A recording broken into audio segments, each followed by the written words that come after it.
सबसे बड़ी चीज ये ढूंढ करके लाओ कि दो अजनबी के अंदर सबसे ज्यादा मोहब्बत डाल दे, दो अजनबी के अंदर सबसे ज्यादा मोहब्बत पैदा कर दे, दो अजनबी के अंदर सबसे बेहतर चीज बना दे। सहाबी कहते फिदा का अभी वमी या रसूल अल्लाह, अल्लाह के रसूल मेरे माँ बाप आपके कदमों पे कुर्बान, या रसूल अल्लाह हम नहीं जानते, इस बात को बताया जाए तो कुर्बान इख्तियार वाले आका फरमाते हैं लम तरल मुताहबैन मिस्लुन निकाह। सुनो, यानी निकाह उस चीज का नाम है कि जो दो अजनबी आदमी को एक कर देता है, सबसे बड़ी मोहब्बत डाल देता है। निकाह लम तरल मुताहबैन मिस्लुन निकाह, निकाह उस चीज का नाम है कि जो दो अजनबी आदमी के अंदर जिससे जान नहीं पहचान नहीं, कल अपने घर अपने गांव सरखौली की सरजमी पे बारात आने वाली है। हम और आप किससे पहले उस इंसान को जानते नहीं थे, हम और आप किससे पहले उस इंसान को पहचानते नहीं थे कि वो कौन है। चाहे हमारी साहजादिया हमारी घर की बेटियां उस लड़के को जानती नहीं थी, लेकिन जिन्हीं कल निकाह करने वाले निकाह कराने वाले काजी जिन्हीं निकाह पढ़ा देंगे, उनके बाद दोनों के अंदर इतनी मोहब्बत हो जाएगी जितनी मोहब्बत तो अजनबी में किसी इंसान के अंदर नहीं होता है, ऐसी मोहब्बत हो जाएगी। और मोहब्बत हो क्यों नहीं कि ये मोहब्बत किसी और का कौल नहीं, हमें और आपके नबी जनाबे मोहम्मद रसूलुल्लाह सल्लल्लाहु अलैहि वसल्लम का कौल है। सुनना के बाद मैंने जिस आयत मुकद्दसा की तिलावत करने का शर्फ हासिल किया, ये बेटी की शादी है। लोग ये न समझे कि मौलाना सिर्फ औरत के ऊपर बोलते हैं, नहीं, ये बेटी की शादी है। इसकी वजह से ऐसा हो कि कहीं एक ही हदीस ये खातून ये लड़की कल जो दुल्हन बन के जा रही है, कहीं उसके दिल में ये बात उतर जाए, कहीं इसके दिल में ये बात समझ में आ जाए, या हमारी माँ और बहनें अपने घर पे रह करके सुनती होगी, उसे ये समझ में आ जाए, उसे ये बात जहन में आ जाए, बेटी की शादी है। और शादी का मौजू बेहतर अपने आप को मैंने कोशिश किया है, ये नहीं कि मैं बोल सकता हूँ ये नाचीज ये हकीर ये कम पढ़े लिखे क्या बोल सकता है।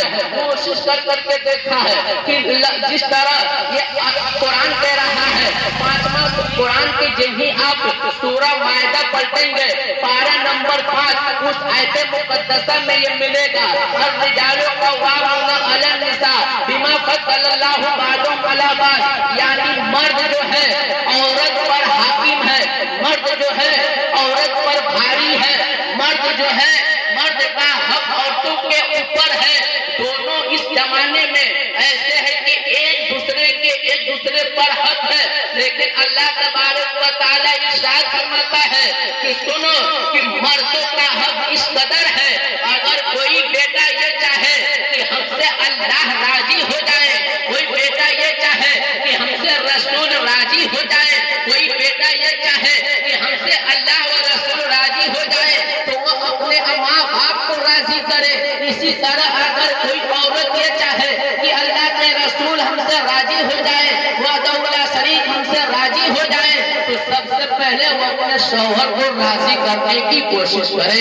ये सोचे कि मेरा शौहर मुझसे राजी हो जाए, मैं अपने शौहर को राजी कर लूं। शौहर का हक कितना बड़ा है, अपने जहन को कुशादा करते चलिए। प्यारे आका सल्लल्लाहु अलैहि वसल्लम है, प्यारे मुस्तफा जब अपने बेटी हजरत फातिमा के घर, कौन फातिमा जो हजरत अली की बीबी है, कौन फातिमा जो हसन हुसैन की माँ है, कौन फातिमा जो प्यारे मुस्तफा की बेटी है, उस फातिमा की बात आपके ज़हन में रख रहा हूँ मुसलमानों।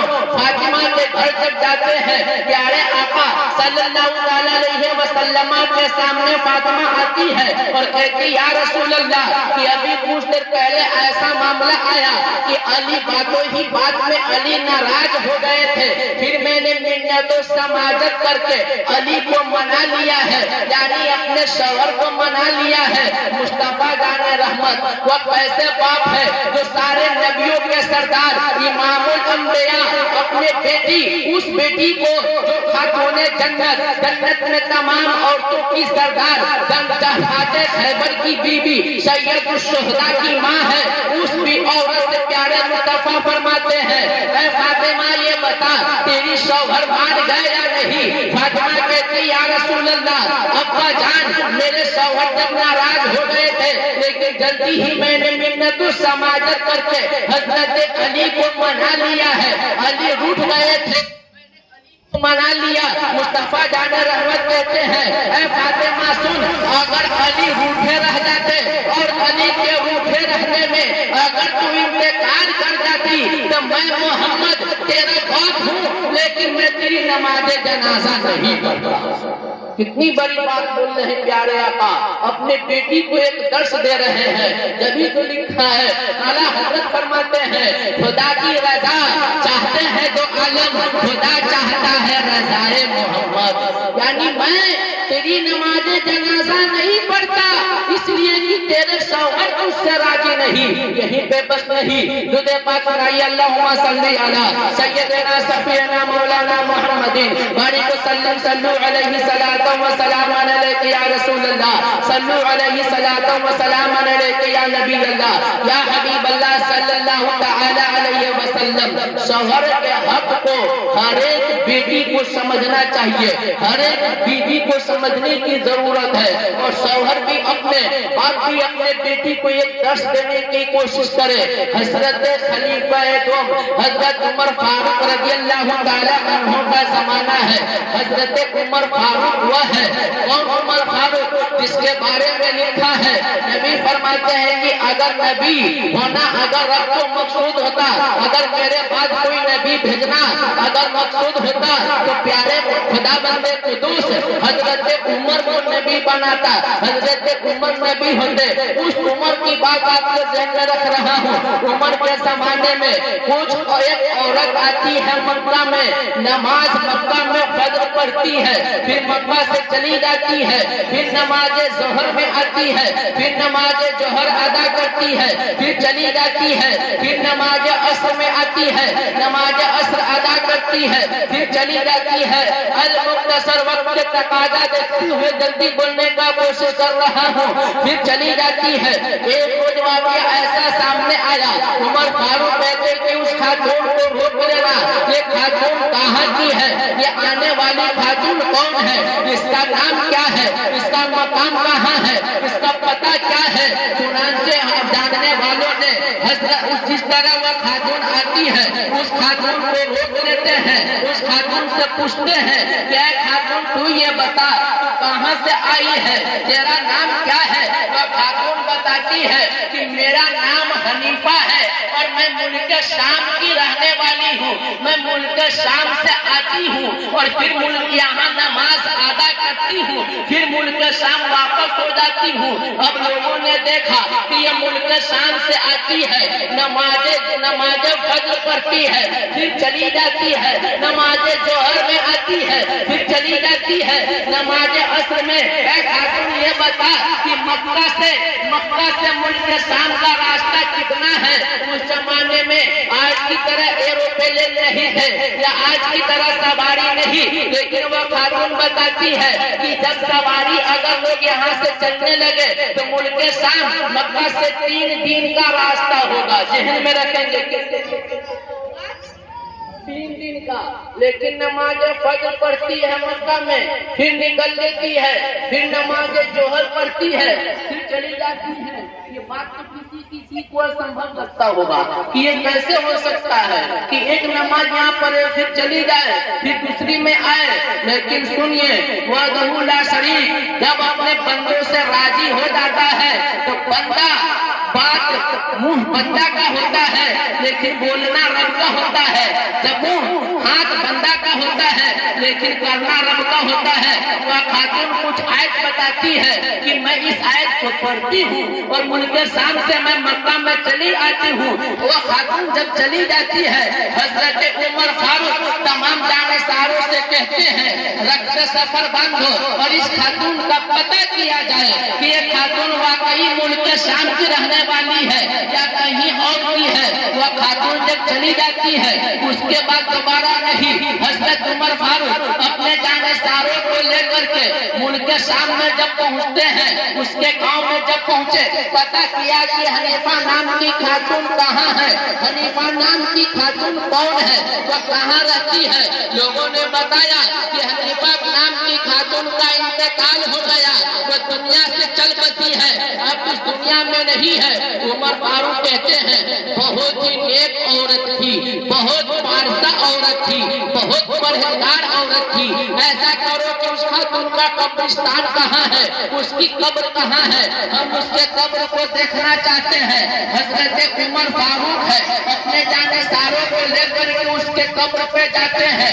जब ही कब्र पर जाकर के देख रहे हैं, आप का मुलायजा करते हैं कि कब्र धंसा है। उस खातून के कब्र से दोनों नहीं बल्कि पैर की तरफ से और दोनों हाथ की तरफ से जंजीरें निकल रही है। अब उमर फारूक देख करके सोचते हैं ये क्या माजरा है, जो खातून नमाज की इतनी पाबंद हो, इतनी परहेजगार हो, उसकी कब्र धंसने का वजह क्या है, मकसद क्या है। उसकी कब्र धंसे तो कैसे, इसके कब्र से जंजीर निकली तो कैसे, आखिर माजरा क्या है। इतना कहने के बाद उमर फारूक पता लगाते हैं कि इसका शौहर कहाँ है। लोगों ने बताया कि इसका शौहर कहीं पे शिकार कर रहा है, कहीं पे किसी काम में मशगूल है। उमर फारूक जाते हैं जानसारों के साथ, उसके शौहर को बुलाते हैं और कहते कि ऐ इसका शौहर, हनीफा नाम की खातून तेरी बीवी थी क्या, हनीफा नाम की खातून का शौहर तू है क्या। उसने कहा हाँ हाँ मेरी बीवी थी, मैं उसका शौहर हूँ, लेकिन आपका पूछने का मकसद क्या है, आपको पूछने का माजरा क्या है। उमर फारूक बताते हैं मेरा मकसद ये है, ये बता क्या तेरी बीवी गुनाहगार थी, ये बता क्या तेरी बीवी सियाकार थी, ये बता क्या तेरी बीवी खताकार थी। उसका शौहर कहते हैं कि उमर फारूक मेरी बीवी ने तो किसी गुनाह को मैंने करते नहीं देखा है, न तो मेरी बीवी कभी किसी की चुगली की है, न तो मेरी बीवी कभी किसी की गिबत की है, और न तो मेरी बीवी मेरे साथ कभी कोई काम ऐसा किया है जिससे मेरा दिल मजरूह हुआ हो, मुझे तकलीफ हो। लेकिन तक उमर फारूक बताते ये बता ऐसा याद कर, अगर तुझे पता चल जाए, याद आ जाए। उसने कहा कि हाँ एक बात जहन में आया कि एक रोज मेरी बीवी मेरे सामने खाना रख दिया, ये बेटी की शादी है, बेटी की जहन को हाजिर करने की कोशिश कर रहा हूँ, ये लड़की की शादी है। अपने आप को हमारी माँ बहनें भी समझे कि मेरी बीवी एक रोज खाना रख दिया, लेकिन मुअज्जिन ने अल्लाहु अकबर अल्लाह की सदा लगा दी। मेरी बीवी खाना तो रखी लेकिन पानी मुझे नहीं दी थी। अब यहाँ पे एक बार जहन किया जाए, जहन नशी रखने की जरूरत है। वो शौहर चाहता तो पानी लेकर के पी सकता था, कोई बड़ी बात नहीं थी। खाना तो वह रख दी थी, नमाज के लिए गई थी, लेकिन इसका जजा, इसका बदला देखिए क्या मिल रहा है। और उसने कहा यही एक खानी तो मैंने देखा, मैंने पानी लेकर के पी लिया, लेकिन मेरी जुबान से इतना निकल गया था, अल्लाह जो पानी नहीं दिया है इसका इंसाफ तू करना। ये बात मेरी जबान से निकली थी। उमर फारूक समझ गए, इसलिए कि समझने अकल वालों के लिए इशारा ही काफी है।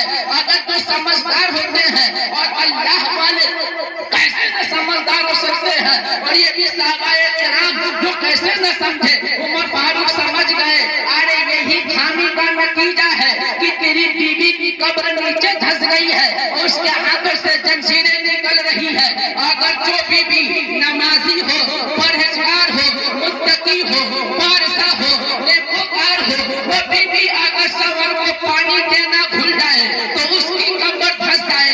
आज की माँ और बहनें अगर अपने शौहर को नजरअंदाज करते जाती है तो इनका हाल क्या होगा, इनके साथ क्या सलूक किया जाएगा, इनका मासरा क्या होगा। या अपने आप को सोचे, इससे सबक हासिल करे। उमर फारूक उसके शौहर को कहते हैं, उमर फारूक क्या दुआ करते तो रब्बे कदीर उमर फारूक का दुआ को डाल सकता था, नहीं डाल सकता था। लेकिन उमर फारूक बताते हैं अरे इसका शौहर तुम भी मेरे साथ कब्र पे चलो, और कब्र पे जाकर के हाथ को उठाओ, और हाथ उठा करके दुआ ये करना कि ऐ मौला मैंने माना कि मेरी बीवी गुनहगार थी, मेरी बीवी खताकार थी, मेरी बीवी सियाकार थी, लेकिन मैंने अपने बीवी से राजी होकर के इसकी तमाम गुनाहों को मैंने माफ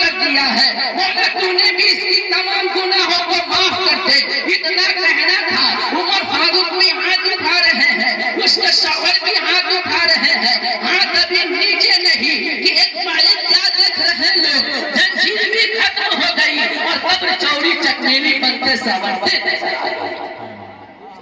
ये हाल है, ये माजरा है। तो हजरत ये शादी खाना आबादी की महफिल है। हर कोई अगर सबसे पहले जरूरत इस बात की है कि पहले हम अगर समझदार होंगे तब हम दूसरों को समझाने की कोशिश करेंगे। हम जब अपने आप को समझेंगे तब हम दूसरे को समझाए। इसी पे अपने आप को समझ जाइए, सुधर जाइए। वक्त नहीं और मेरे हालात भी नहीं, तो थोड़ा सा मैं अपने आप को और गुफ्तगू आगे करने का कोशिश करता और इसके उलमाए किराम भी है, उनकी भी तकरीर आपको समाप्त करनी है इंशाअल्लाह रहमान। अगर आपने दुआ किया, आप लोगों की दुआ अगर साथ दिया, मैं फिर अच्छे खासे हो जाऊंगा इंशाअल्लाह रहमान। जिस तरह से चाहेंगे संस्कृत, रामायण, हिंदी, इंग्लिश को इस तरह में भी बोलने का कोशिश करूंगा। बस इसी चंद बातों के साथ अपने गुफ्तगू को यही पे खत्म करता हूँ। गुफ्तगू सुन लेना कमाल नहीं है, उसको समझ लेना और उसको अमल कर लेना कमाल है। रब के बरगाह में तौबा करता हूँ मौला, गुफ्तगू करने में जाने या अनजाने में खामी बेअदबी गुस्ताखी हो गई हो, इसके लिए शरीआत सबके सामने तौबा अस्तगफिरुल्लाह रब्बी मिन कुल्ली ज़ंबि व तूब इलैहि। और ऐसा भी होता है कभी बोलने वाले से और कभी सुनने वाले से भी मिस्टेक हो जाता है। एक मतलब सारा मजमा पर ये अस्तगफिरुल्लाह रब्बी मिन कुल्ली ज़ंबि व तूब इलैहि व मा अलैना इल्लल बलाग अल्हम्दुलिल्लाह रब्बिल आलमीन। खूब की शेरे चमन गुल तूने शाद रहे, बार बार जाता हूँ मैं गुलशन तेरा आबाद रहे। व मा अलैना इल्लल बलाग अल्हम्दुलिल्लाह रब्बिल आलमीन। अस्सलामु अलैकुम। इस्लाम जिंदाबाद, इस्लाम का जिंदाबाद।